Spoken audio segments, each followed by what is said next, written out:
దేవుని సాక్షిగా 15 ఆగస్టు లోపు రుణమాఫీ. అవును, దేవుడి సాక్షిగా చెబుతున్న 15 ఆగస్టు లోపు రుణమాఫీ చేసి తీరుతాం. రైతుల రుణం తీర్చుకుంటాం. మీరు ఇక్కడ చూసుకోవచ్చు.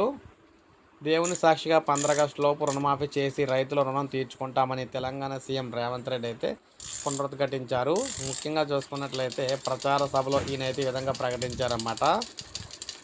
అసెంబ్లీ ఎన్నికల్లో ప్రజలు తమపై చూపిన ప్రేమను అక్కడ తన్మయంతో చెందామని, ప్రజలకు ఇచ్చిన గ్యారెంటీల్లో 5 గ్యారెంటీలు అమలు చేశామన్నారు. ముఖ్యంగా చూసుకున్నట్లయితే రుణమాఫీకి సంబంధించి అసలు సిసలైన గ్యారెంటీ అయితే ఉందని, ఆ రుణమాఫీని 15 ఆగస్టులోపు పూర్తి చేసి తీరుతానని, ఎట్టి పరిస్థితుల్లో రుణమాఫీకి సంబంధించి చేసి తీర్చి 15 లోపే పూర్తి చేస్తారు. రాష్ట్ర వ్యాప్తంగా ఒక్కొక్కరికి 2 లక్షల లోపు ఉన్న రుణమాలు అన్నీ కూడా మాఫీ అయితే చేస్తామని చెప్పేసి వీరైతే తెలియజేశారన్నమాట.